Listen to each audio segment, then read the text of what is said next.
हरि ओम। ओम सहनावतु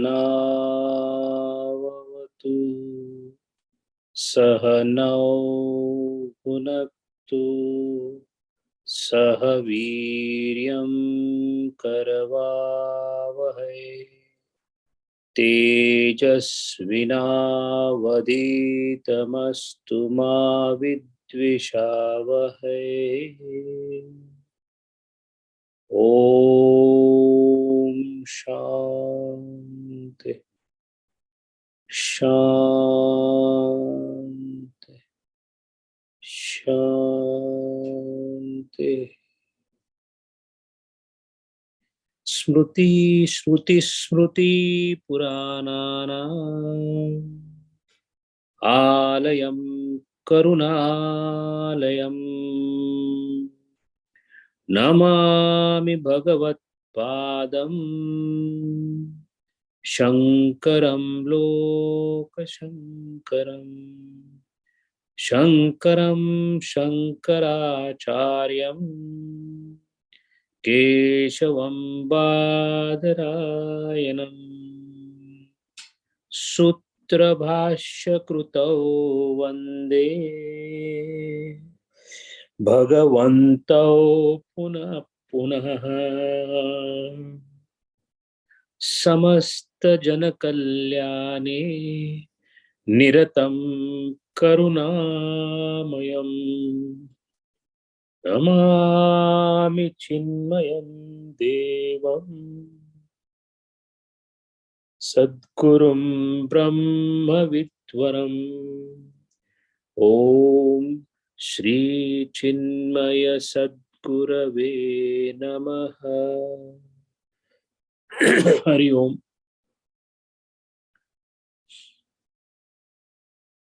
Being human beings, we are endowed with a fabulous capacity of imagination. Imagination, Kalpana Shakti, is one of the highest reward the human intellect has been given by the Lord. If we decide to use that to extrapolate certain situations, then it helps us in understanding intricacies of the universe.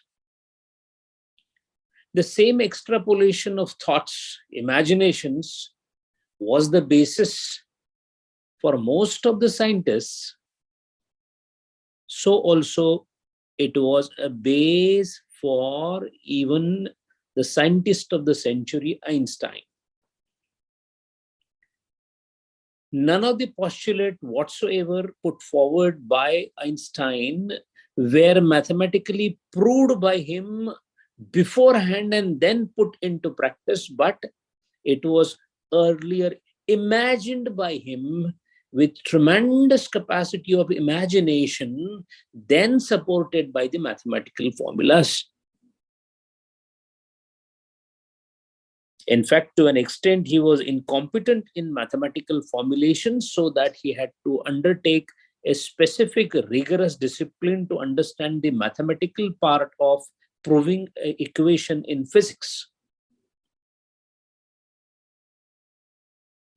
Imagination being our instrument, let us just stretch our imagination to a concept where we all know that the indriyas are our gates for understanding the world. Take an example that if I have no eye, I can't see. To the extent I cannot see, I cannot understand the world. This is easy to understand. So also, the five senses are my only means, along with my mind or antakarana, to understand this universe or the world. Now, by any stretch of imagination, is it possible for us to imagine sixth or seventh or eighth indriya?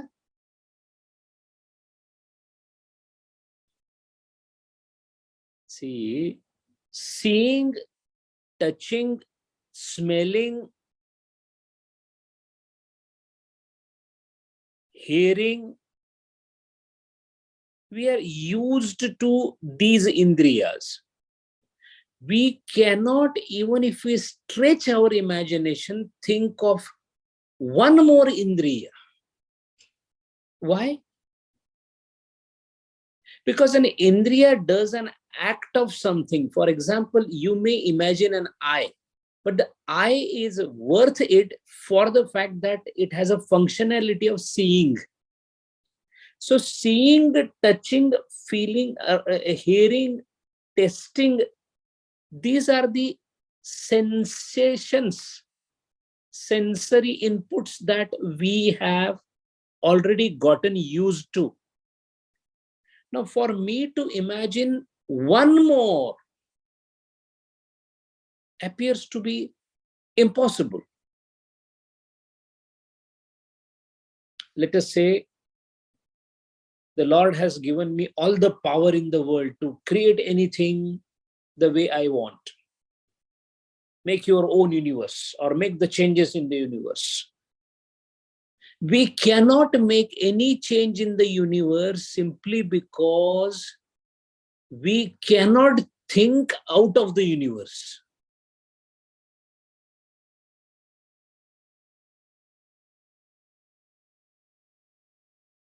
Now, let us take the same analogy in a regressive manner. Take a stone lying on the road. What is the issue with the stone? The stone cannot see. The stone cannot hear. So the difference between the stone and me as a human being is I have panchendriyas which help me in having the sensory inputs of different types. The stone is not a privy to this at all. The stone is debarred from the senses. Meaning, a creation called stone lacks the sensory inputs and analysis which the human being does. So, in the span on the screen, the stone is inferior functionality compared to the human being. It's not a difficult thing to understand at all. Now, the next step is, as a human being, what you understand about the world and how you interact with the world, we all know because we are human beings. Stretch the imagination to see how the stone must be interacting with the universe or with himself. Would the stone be having an idea that he exists? I have an idea that I exist. None of the human beings can deny the fact that they exist. Would stone, or for that matter, an animal, have an idea that he or she exists?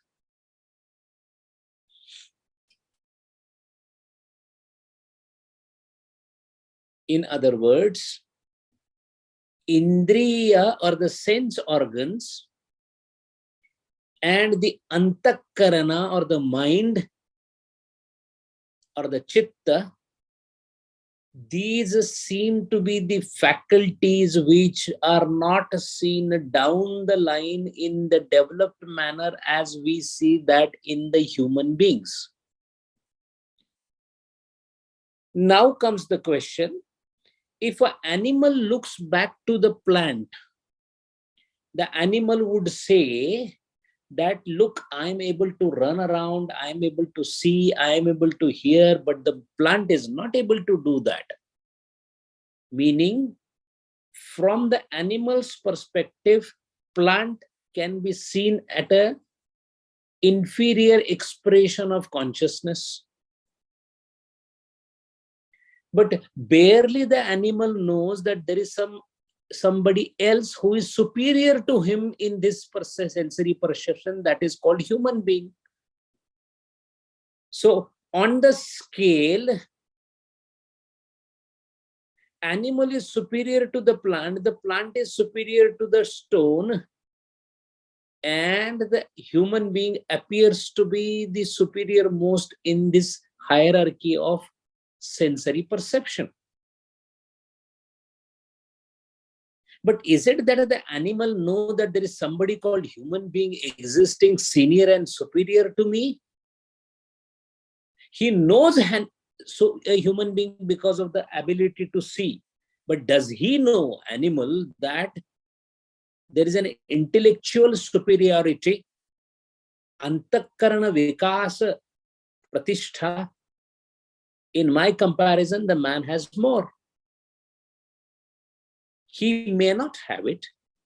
He doesn't have it.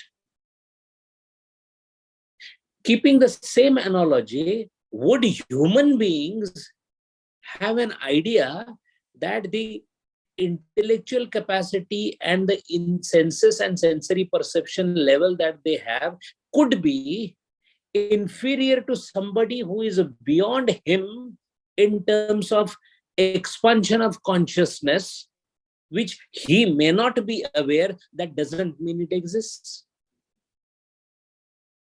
So two things come out of it. One, a continuous expression of consciousness happening over a hierarchy of beings. The other extreme of it would be a complete expansion of consciousness where it will stop further expanding because there is no expansion possible at all. We're just imagining and putting logic in practice.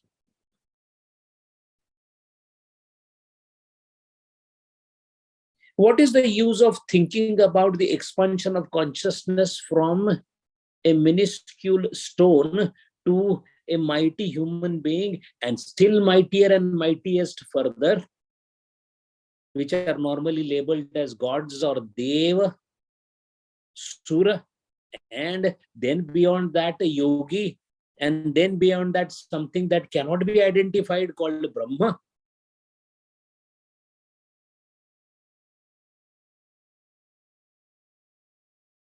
Then in this hierarchy, the stone has the concept of world or not, we don't know, because it is the most elemental regression of consciousness.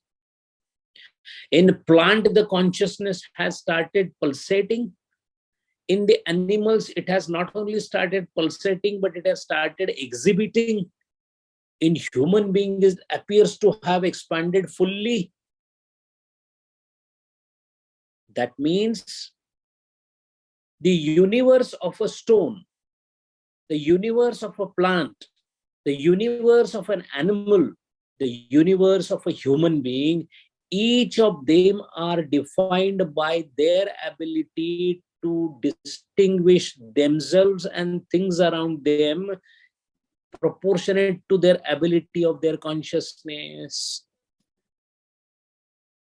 By this logic, the world that we call the world shall be entirely dependent upon our own perception of the things around us, including ourselves, which again in turn depends on the ability of the intellectual apparatus or the antakarana. That means antakarana seems to be the final wall to let the consciousness pass fully or partially. If the tap valve is smaller and the diameter of the tap is smaller, the water that may flow through the pipe would be limited to that extent. This puts us again a question that the world that I called as the world is nothing else but my ability of my instrument called intellect or antakaran to reflect the consciousness.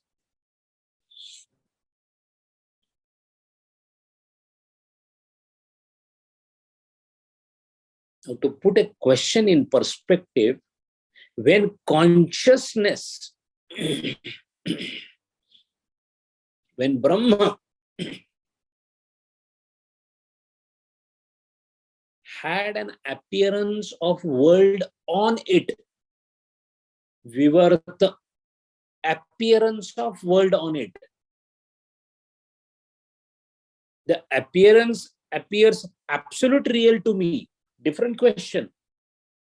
But when the Brahma had appearance of world upon it,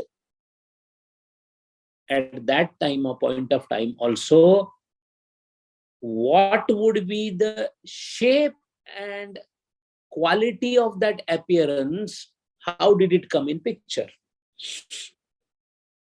Did God think that plants have to be green, objects have to be round in the universe, they should be moving at a phenomenal speed, they should be rotating around themselves? By seeing a rotating object, we come to know what rotation is. But when there is no object to see, then to think of rotation as well as the object is the most impossible thing that one can think of.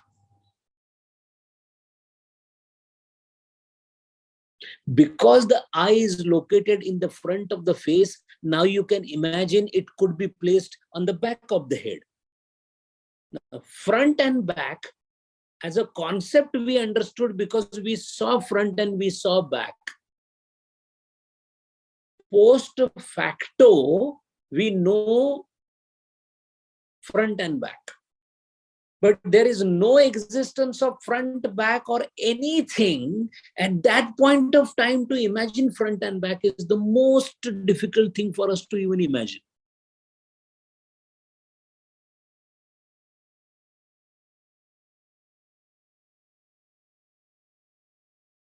We cannot think of fourth dimension even now. Try wriggling your brain, it will never help you to define fourth or fifth or sixth dimension. We cannot. Even imagination falls short.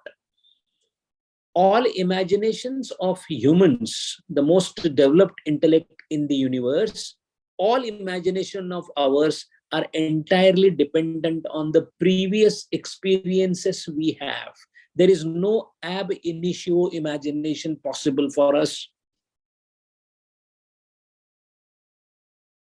This ab initio imagination or ideation is the power of the consciousness.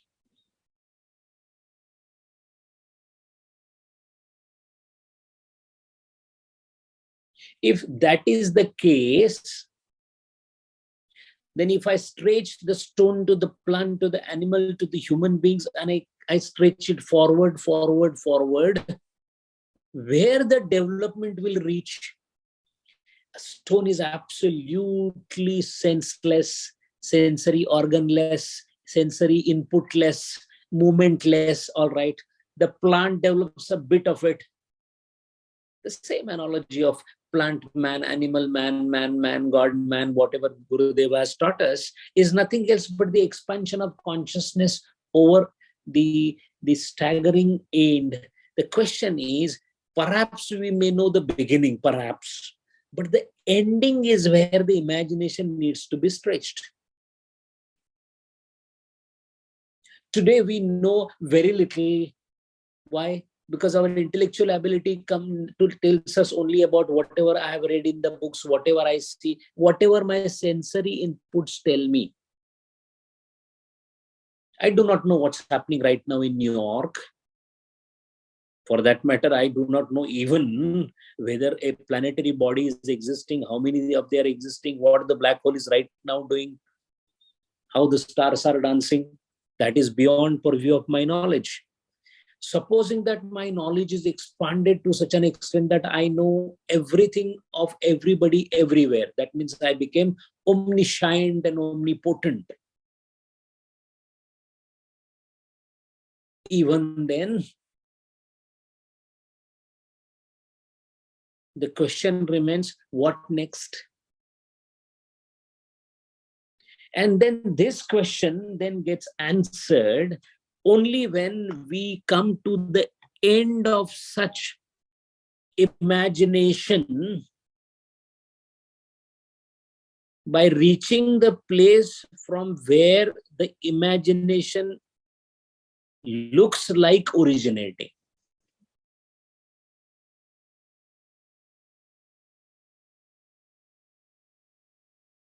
The wave is a creation that appears so powerful, but it is just a change on the surface of water.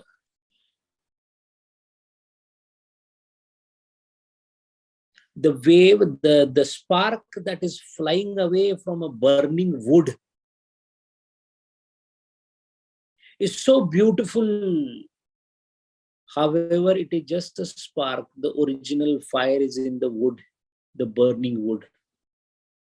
The Brahma, the all-encompassing reality, is beyond the limited ability of endowed organs, the sense organs and the antakarana, to fathom. We are limited in all ways and always, in all ways and always. The question comes, how such a limited thing can grapple the limitless? The Bhagavad Gita 7th Adhyaya is also focusing on that. How to grapple the limitless by the limited entity.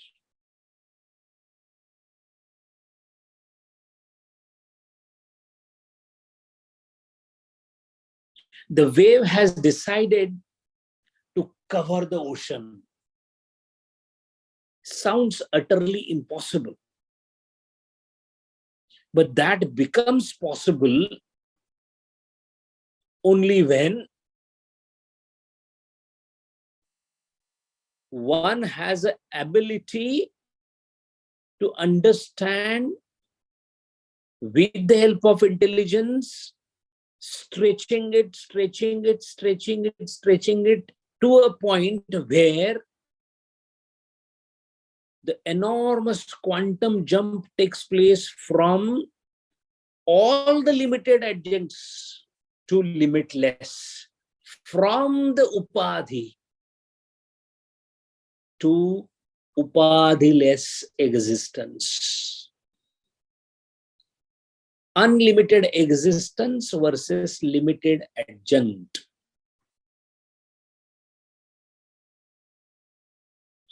As we start thinking and meditating over this, the first thing you realize is the world that I'm taking so far for granted needs to be threadbare analyzed.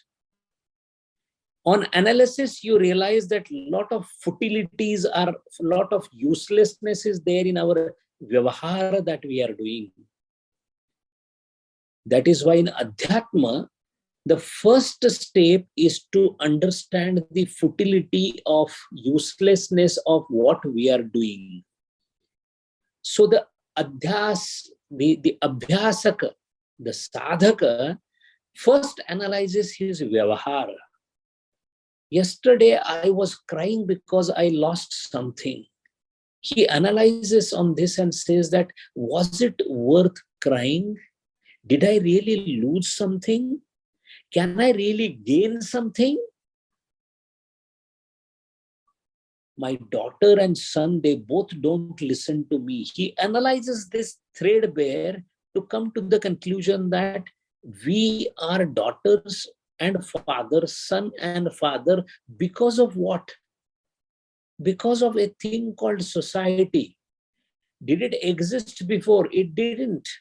It came into being. That means it is an assumption. I am assumed to be father, so he is assumed to be son. This transaction helped me right now in surviving, because then the family unit survives, so the society survives, so the nation survives. So all in all, this is all for basically a survival where you are able to carry on with the life that you have, which then can be dedicated towards thinking what is the exact origin, purpose of the life. So when sadhaka starts dispelling one by one, meaning he first starts thinking about the nature of the world, and then he starts discarding which is not worth considering as a world. Both the things have happened simultaneously, although the thinking about the world precedes the throwing of the world. Thinking about the world is the viveka part, and throwing the useless things of the world is the vairagya part. So first the sadhaka extricates himself from the world, and then, because if you are in the midst of the mud, you cannot think of cleanliness. The first job is to come out of the mud, clean yourself, and then look at the mud pond and ponder, what is this mud all about? So you have to be on the bank.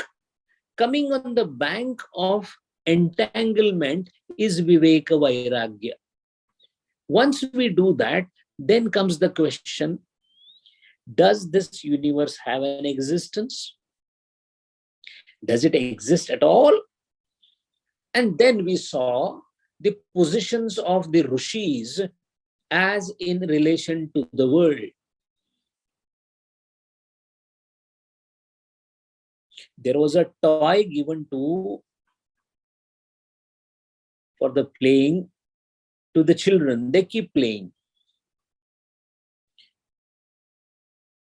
When some of the children grew into an adult, their attitude towards the toy changed. Some of them said that it is worth discarding. If there is what is toy? If there is no entertainment in that toy. That toy is actually, it is an illusion. It makes sound and you feel happy about it. The happiness is also useless. The toy is also useless, because you are a child, just grow and nothing is required then. The entertainment also goes away, the toy also goes away. While some people say that even if you grow, enjoy the toy. You should not depend on the toy, all right. But the very fact that toy is there, what is the harm in having the toy? After all, you becoming an adult and you discarding the toy, what are you going to do? You will discard the toy and then you want to be in your real shape. But while playing the toy also, you can think that you are an adult and still playing the toy. What is the problem? You know you are an adult and you are playing the toy. What is the problem?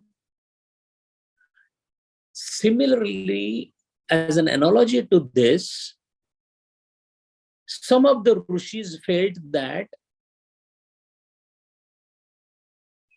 the toy is real.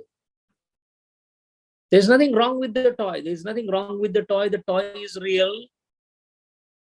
Only thing is, we have forgotten that as an adult, you should not be playing with it. Well, some of the rishis thought the toy is unreal, the childhood is unreal, the game is unreal. Based on that, they took different positions philosophically, which we saw last time.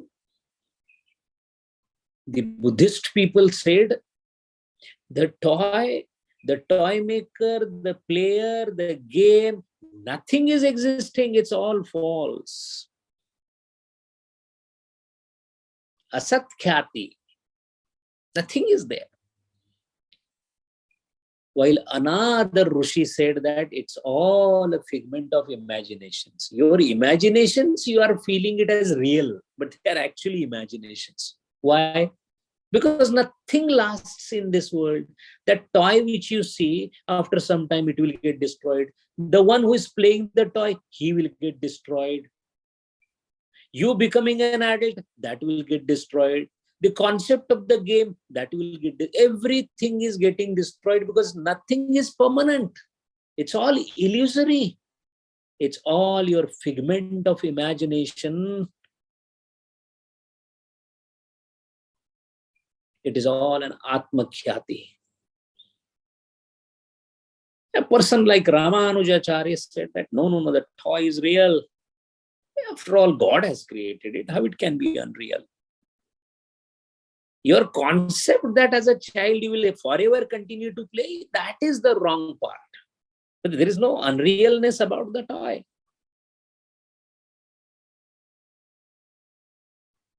Asakhyati. Akhyati.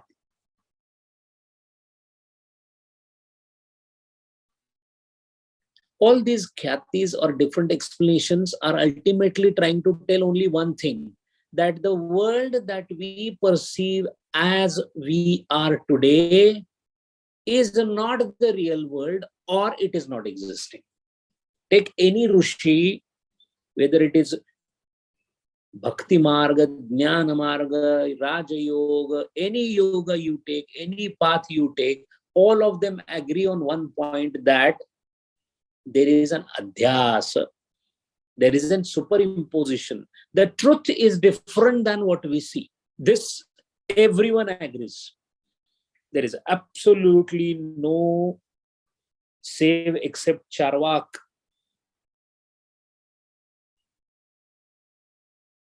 Lokayata Shastra, Charvak Maharaj, other than him, none of the darshanas deny the fact that there is some problem with the perception of the world. The world as we see is not what it is. Either it is not, or it is not what it is. The truth or the concept or the view regarding the truth may differ, but regarding the falsity, all of them agree. So adhyasa, everybody agrees. And then in Adhyasa Bhashya, Shankaracharya continues his further elucidation in the form of Purva Paksha and Siddhanta Paksha, and puts a question. The Purva Paksha himself, Acharya himself is putting both the Paksha. The Purva Paksha says, Katham punaha pratyagatma anya vishaye adhyaso vishaya tadharmanat. How can there be superimposition or adhyas of any object or its attributes on innermost self or Atma, which is opposed to non-self? What it means is, the Purva Paksha is asking a question in Adhyasa Bhashya, and the question is, all this is Anatma. Atma has nothing to do with all this. This much everybody agrees. All the world, everything, creation, even the meditator, meditation, everything is Anatma. The only thing is Atman, agreed. That Atman which is inside, or in the innermost recess of our heart, so it is called Pratyaga Atma. Pratyaga Atma means that which is far inside. Because the sensory world is far outside, the Atman is perceived as far inside, Pratyaga Atma. That Atma has no qualities, no virtues, no creativity, no nothing. He is Jnana Swarupa, we say, but it cannot be described, etc. And everything else that you see in the world is describable. It is possible to perceive it. So all these anatma things, that which is not Atma, has qualities so different than Atma. You say Atma doesn't do anything. In the world, you see everything getting done. I am doing this, I am doing that, I am doing so, kartrutva, bhoktrutva. That is what the world is. While Atman is no kartrutva, no bhoktrutva. How then these two opposite things can superimpose each other? How it is possible that which is not perceptible by sense organs, that what is Vishaya? Vishaya is something that is experienced through the sense organs by the mind. Atma is not a Vishaya. So that means there is a clear dichotomy between two streams of thought. One, our world is nothing else but Vishaya perceived by sense organs through the mind. So Antakarana plus Indriya ascertaining the Vishaya is our world. As opposed to this, Atma is neither a Vishaya, so it cannot be comprehended. He doesn't have Indriya, so there is no question of perception. He doesn't have mind at all. That means what I am in this world, which is not Atma, Anatma world, and the Atma, these are diametrically opposite. And how then those two diametrically opposite things can do superimposition on each other? How that adhyasa is possible? That is the first objection. Second objection is, sarvo hi puro avasthita eva vishaye vishayantaram adhyasyati. For superimposition to take place for everybody superimposes something else on what is perceived by him in front. For me to perceive the water, first I have to see the mrugajala. For me to perceive the snake, first I perceive the rope, no? Only when I perceive the rope, then only I say snake is there on the top of it. That means there is something which I have perceived. I may not call it as exactly rope, but a rope-like, at least a rope-like, something is there in front, rope-like, and I call it snake. So that means for superimposition or adhyasa to take place, something has to be there in front. Sarvohi puro avasthita, puraha, in front, something has to be there. Yushmada pratyaya upetasya cha pratyaya atmanaha avishayatvam pravishi. Unless there is a Vishaya in front, I cannot have adhyas. Something like rope is there, yes, there is the adhyas of snake. Something like the mrugajala is there, there is adhyas of water. What is that is lying in front so that I have adhyas of anatma and atma? See, the logic is, logically two questions are put. One, at least a rope, when you see, it has a length of about, say, up to 3-4 meters. I can think of it as a sarpa.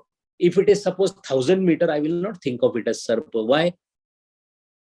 The properties are not matching. So in that manner, at least some conditions are there for superimposition. That snake, the rope should be in a coiled manner so that it looks more like sarpa. So that means there are some attributes similar between the two things. That which is adhyastha and that which is adhishthana, both have at least some characteristics similar. Then only adhyas can take place. Anatma and Atma, diametrically opposite, and you say there is an adhyasa. That is first question. And the second question is, unless there is something in front, how can I have adhyasa of another thing? I have no knowledge of Atma at all. Has anybody seen Atman? At least those who are listening to this conversation, we all have no Atma Jnana. Now, something that you don't know, how can you have superimposition on that? Adhyas. Very logical questions created by Shankaracharya through Purva Paksha. And it sounds absolutely logically correct. Yes. It is like saying that, I have developed a liking for a fruit which I have never seen. How can you develop a liking for something which you have never seen? Not possible. To develop a liking, the thing has to be either sensed by your sight or smell or taste something.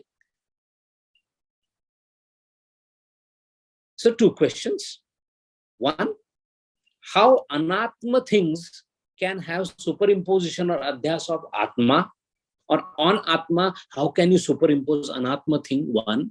And 2, that which I have never ever perceived, never ever realized, never ever seen, that Atman, how will I superimpose? जो देखा ही नहीं.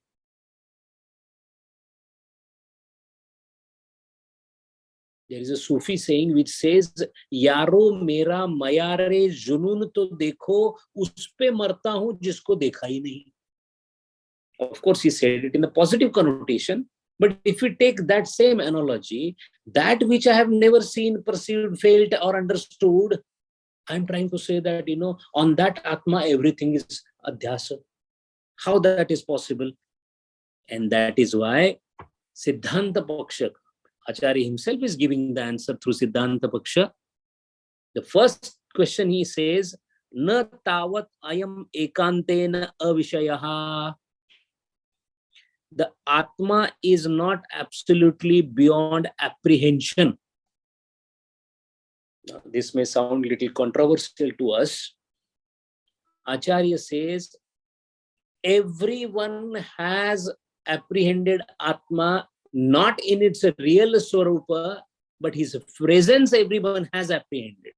You, me, and everything in the world, those who have capable apparatus, intellectual apparatus called antakarana, if it is developed like human beings, na tavat ayam ekantena avishaya. Atma is not avishaya. Atma is a vishaya, but not in the traditional sense of vishaya, because he says, asmata pratyaya vishayatvat aparokshatvat cha pratyagatma prasiddhehe.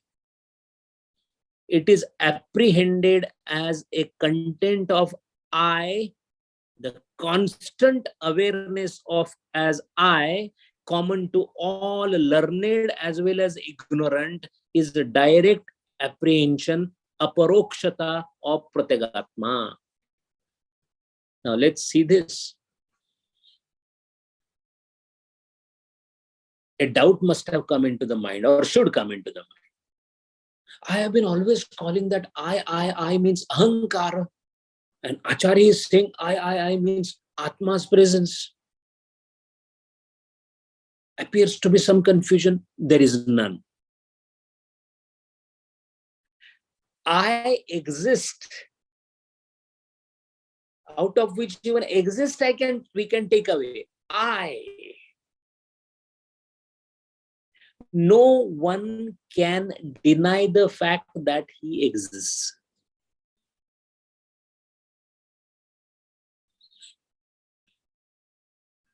There is no situation in which we can think or we will ever feel that I am not existing.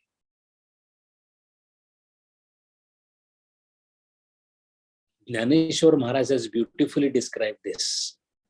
Eravi sarvanche hridaya deshi. Me, what he is trying to say? Generally, at everybody's heart, The spurti that I is there is nothing else but I am the one Atman. Hey Partha, Lord Krishna is saying this. What it means is, I exist is a feeling, is something which everybody has apprehended, continues to apprehend. That itself is aparoksha. Aparoksha meaning indirect apprehension of Atma. So it is not that Atma has not become a Vishaya. The objection was, if it is not a Vishaya, how can it be superimposed? So Atma has and can become a Vishaya. That is through the apprehension or the constant awareness of I exist. Moment the I gets combined with the Indriya Gochara Vishaya, then it becomes Ahankar. I exist is not an Ahankar, because existence is there, is a fundamental, rooted in the fundamental of existence. Identifying that existence with something, the inclination, the initiation, the beginning, the heralding of this I with something in this world is the beginning of Ahankar.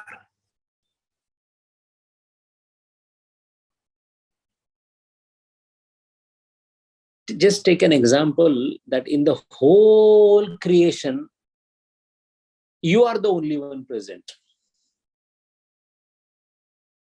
The whole creation, in the whole creation, you are the only one. Will it be possible for you to say that I am something or somewhat or somewhere or nothing? Why? I'm the only one. When two are not there, there is no question whatsoever of identifying yourself with anything. Dvaita, feeling of two, me and something else. Asmad, yushmad, aham, idam. The feeling of two is ahankar. When the feeling of two is completely absent,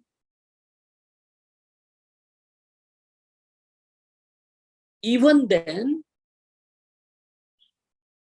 existence or I exist, because I is always possible only when other than I is present.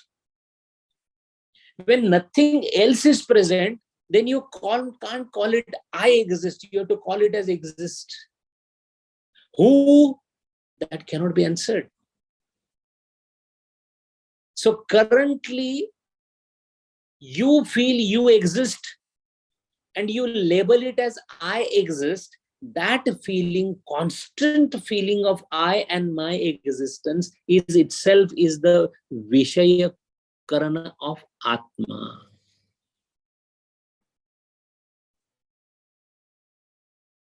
So that is the answer of the first question. The second question is, the subject of adhyasa has to be in front of you, otherwise adhyasa cannot happen. If A is misplaced as B, I must know as well as B. Otherwise, how will I say that, oh, instead of B, I perceive A? It cannot happen. I don't know Atma.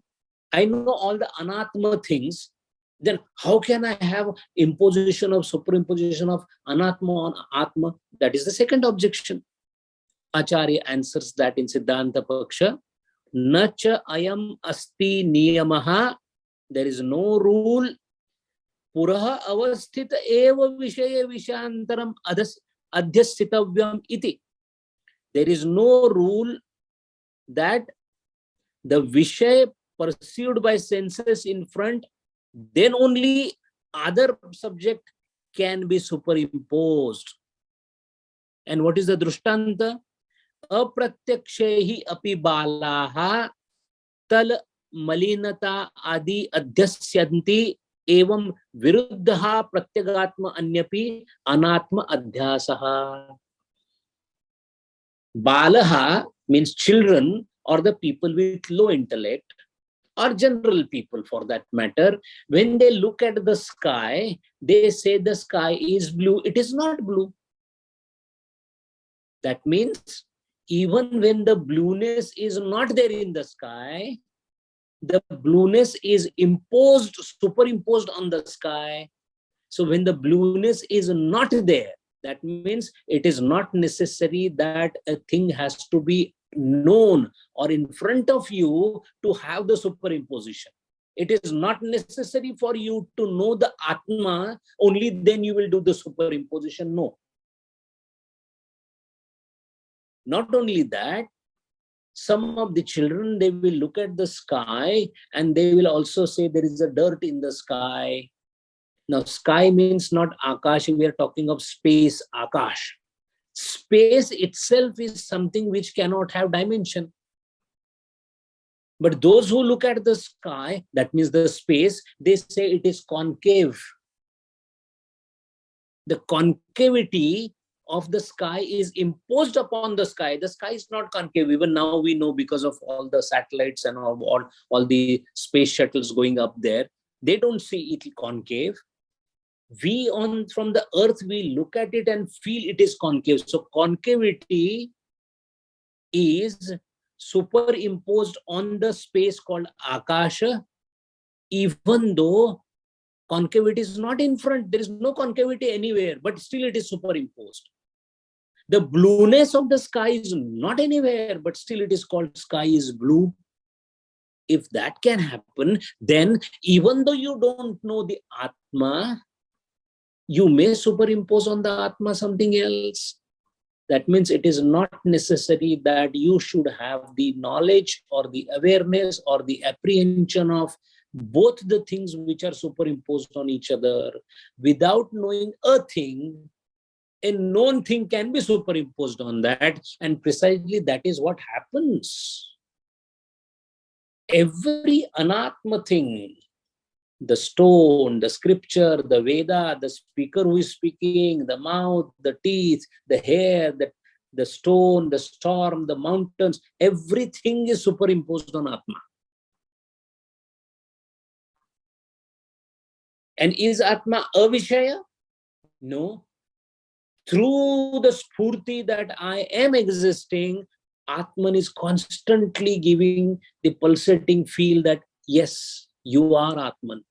I do not understand is different question. Or I use that in conjunction with something, Nama Rupa. Howsoever I may try, I am not able to say that I always say, I am Dr. Jadhav. I cannot live without joining I with something. That is my problem. I am joining all the Nama Rupa thing on this world to my body, etc., thinking, all that I'm joining to the I. But all these conjoinments are possible only when there is a central magnet to which all these ion particles are coming and sticking. That magnet is not interested in calling the iron to come and stick to me. No. The iron, the magnet, the I is ever present. So that is how these two questions have been answered by the Acharya. Then he says, Tat etam evam lakshanam adhyasam pandita avidya iti manyate. Acharya says, O disciple, this lakshana itself is, this adhyasa lakshana itself is called as avidya by the pandita. the learned people call adhyas as avidya. This very fact that you are not anything else but Brahma, but you feel that you are everything else other than Brahma, is avidya. Show me the avidya, you cannot show it. Avidya can only be described as the veiling thing, veil to cover. It covers our original nature. So two things happen. One, what I am, I never know. And what I am not, I know. What I am, I do not know. Avarana. This is called avarana, covering. What I am, I do not know. What I am not, I know. Vikshepa. Both are together called ajnana. Vidya, both together. Avarana and Vikshepa. Once again, maybe to repeat, but to emphasize, what I am, I do not know. I am Brahma, but I do not know. Avaran, covering. So there is a gold in the pot. It is covered. So I do not know that there is gold in the pot or what gold is. And there is a coal lying or there is a stone lying in front. I am calling that stone as gold. So two mistakes happened. One, real gold got covered and useless stone was labeled as gold. The real gold got covered is avarana. The useless stone was called gold is vikshepa. Both together is avidya, which Acharya says is nothing else but adhyasa. So adhyasa lakshana is called avidya by Pandita according to Acharya. And see how parallel and close it is to Patanjali Yoga Sutra. We studied Patanjali Yoga Sutra, we studied avidya in detail there. And the sutra says, anitya ashuchi dukkha anatmasu nitya shuchi sukha atma khyati hi avidya. That is the definition, correct definition of avidya. Avidya means that which is anitya, that which is ashuchi, which is not pure, that which is dukkha, that is considered as a nitya, shuddha, that is shuchi, and sukha is avidya. The world is full of dukkha. The first ratna, there are three ratnas of Gautam Buddha, the three great sayings of Gautam Buddha. The first is, world is full of sorrow. A golden statement it is called. World is full of sorrow. In Patanjali Yoga Sutra, we again saw how sukham is also dukkham. We have said that in detail. So it is all dukkha. It is not shuddha, pure, because it is all, not, there is no purity here. Shuchi is not there. And it is anitya. Everything is changing and destroying. This is all transient. But what is our situation? We call this as permanent. So anitya is called nitya. We call it is pure, which is shuchi, is we call ashuchi, shuchi. And this is dukkhamaya. We call it is, there is a happiness in this world. There must be, I am trying to search it. So expecting sukham where dukkham is there, this is avidya. Tam etat evam lakshanam adhyasam pandita avidya iti manyate tad vivekene cha vastu swarupa avadharanam vidyam ahuhu. That is why Acharya says, through viveka, to know the exact nature of the vastu. Vastu means Brahma. Brahma is named in different ways in Shastra. Sometimes it is called Bhuma or Bhauma. Sometimes it's called Vastu. Vastu is indicative of Brahma. Tad vivekena, only through the ascertainment or viveka of real nature of a Vastu is called Vidya. So through Vidya, you will come to know that it is an Adhyasa. Acharya is trying to teach us Adhyasa before we know Atman. The one who knows Atman already knows this is Adhyasa. Or for that matter, knowing that this is Adhyasa itself is Atmadhyan. Not knowing is Avidya. Knowing, Vidya. Because this Avidya and Vidya is discussed in detail in Ishavasyopanishad. Yogi Aurobindo has spent a good amount of literature on this Avidya and Vidya aspect. So Abhasa, in the Adhyasa Bhashya, two primary doubts of Purva Paksha have been correctly displaced by Acharya through bright answers, two bright answers. And while doing so, he has created background of what is Adhyasa, why it happens, how it can happen. Now the question is coming, which is a very important question. If all this world is nothing else but Brahma, there is no possibility of anything existing independently, everything at the ashraya of the Brahma. If everything is at ashraya of Brahma, then Adhyasa is at whose ashraya? Avidya is Adhyasa, agreed. Ignorance is Adhyasa, agreed. But if everything is made up of Brahma, then Avidya also is Brahma. Why not? There is nothing possible, there is no possibility of anything in this world existing other than Brahma.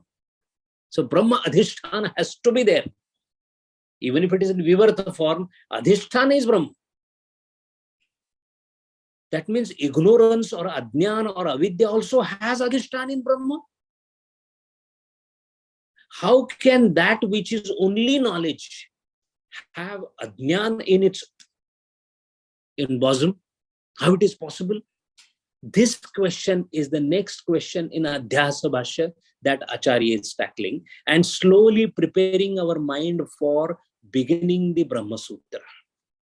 And we will start with first sutra, Athato Brahma Jidnyasa. All this Adhyasa Bhashya background is going to help us in going forward in those sutras. Hari Om. Om Purnamada Purnamidam Purnat Purnam Udachyate Purnasya Purnamadaya Purnameva Vashishyate. Om Shanti Shanti Shanti. Hari Om Shri Gurubhyo Namaha. Hari Om.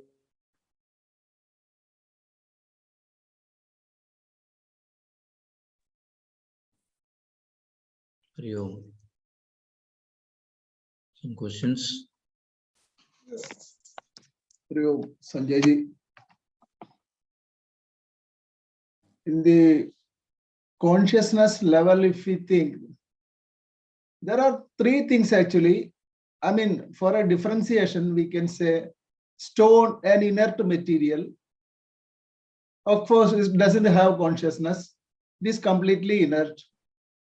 And when it comes to an animal, it has, animal or plant, it has consciousness to a certain extent. It has not reached up to the level of a human being. Agree. These three differentiation is occurring in the Brahma itself, on the consciousness. So how this is described? What is the basics for this? There is no differentiation, modification, or anything possible in Brahma. So there is no modification in Brahma. The ability of the Vivarta or the created universe, for the sake of understanding, let us say Brahma is equivalent to the sun. Now, whether the sunlight will be received and reflected depends on the material on which it falls. If it falls on the wall, it will receive the sunlight but will not be able to reflect. If it falls on the glass, it will receive the sunlight and reflect a bit. If it falls on the mirror, it will fall on the mirror, it will receive it and also reflect it almost to a great extent. Now, in all these three, the sun has nothing to do with these three instruments. Sun has only one thing that it knows: to give light. Sun is not interested in utilization, modification of the light. So, who is interested in the modification, or who has the modifying apparatus? The wall, the glass, and the mirror.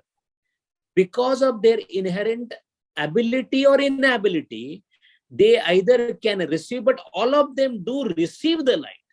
Whether they reflect or not depends on the medium. Similarly, the stone which is at the place of the wall, in this analogy, he will receive the consciousness, because without consciousness, nothing can exist. So the stone has consciousness in it. There is nothing without consciousness. Stone has consciousness. Then comes the question, that consciousness which is received, is the stone, it has an ability to modify it, use it, or reflect it, or anything? No. So it has consciousness, that's it. In case of a glass, it receives it and diffracts a bit of light on the sides. So that is where the analogy of plants and the animals lie. They do receive the consciousness and reflect or utilize the consciousness. So there is a Kriya Shakti available. Jnana Shakti is also available. Because in the reflected light, you see certain things. So that means you go a stage forward. However, in case of mirror, it has the ability to receive the light and reflect to the maximum. So all the reflected things will be seen by the mirror, not by the glass, not by the stone wall. So those things that are seen by the mirror starts feeling that I have reflected the light. So no, I have not reflected. It is my light and I am seeing the things. Now, who is saying this? I am seeing the things. The mirror is saying it. Is the sun saying that I am seeing the things? Sun is not even aware of the mirror. Where is the question of he saying that I am seeing the things? So from the standpoint of the sun, there is no glass, there is no stone, there is no mirror. From the standpoint of the mirror, there is mirror. He is reflecting the light and he is seeing the... Now, for by chance, by luck, if the mirror turns itself and looks towards the sun, in one moment he will realize that, oh, the light that I was thinking to be mine is not mine, but it is the light of this sun. The moment he thinks that, he be abhimana that I am reflecting the sunlight, and that is where his mirrorness is also gone, because he has seen the sun. This is precisely what happens in the antakarana of the human being, where his reflected light, Chidabhasa, is doing all the things that he is doing.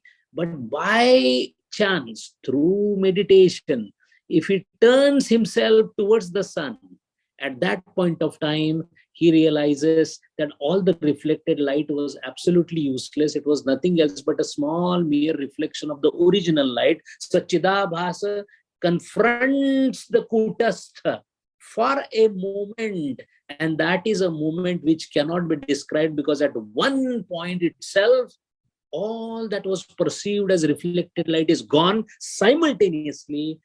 knowledge of the sun is received. So Atma Jnana and Badhita Vritti for entire universe develops simultaneously. Then at that point of time, the mirror realizes that all that was reflected through my medium was all useless, or it is not existing at all. What is existing is sun. Similarly, for us, till the time we are in a Vyavaharika Satta. What is Vyavaharika Satta? The mirror is enjoying the reflected light. That is Vyavaharika Satta. Then you have the names and the Nama, Rupa and all those sorrow, pain, all this is creation of the reflected light. When the original nature itself is realized, everything drops off. That is called Atma Jnana. Hariyu.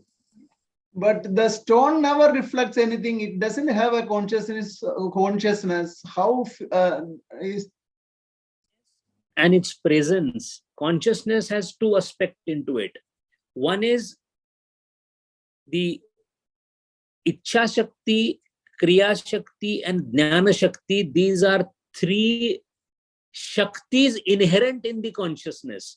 Whether the three Shaktis will be exhibited or not. Yeah. Okay. Consciousness is present in stone, but not channelized into Jnana Shakti, Ichha Shakti, and Kriya Shakti. A stone cannot do Ichha. A man can. A stone cannot move. Animal can.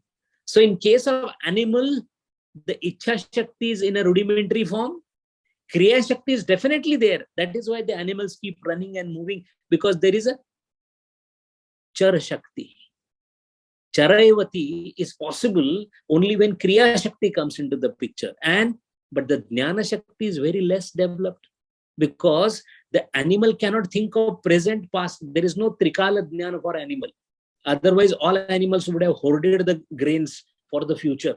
Man does that. Jnanam. So Jnana aspect is the least developed in the lower thing, but to human beings, it finds its fullest expression. Ichha Shakti slowly starts developing. That is why an animal has only Ichha of what to eat, what not to eat, because it is a Bhoga Yoni. Tyaga Yoni requires further expansion of Ichha Shakti. That is why we all say that I am a Mumukshu. Mumukshu, Ichha for the Moksha. No animal would say that. It is the Vikas of the Ichha Shakti. So that is why consciousness per se exists everywhere. In fact, there cannot be anything without consciousness. Why? Because it is a substratum for everything. So nothing can be imagined without consciousness. Whether consciousness will be channelized or not depends on whether you have the apparatus to do that. And what is the apparatus? The single most effective apparatus is Antakarana or Buddhi. Hariyu.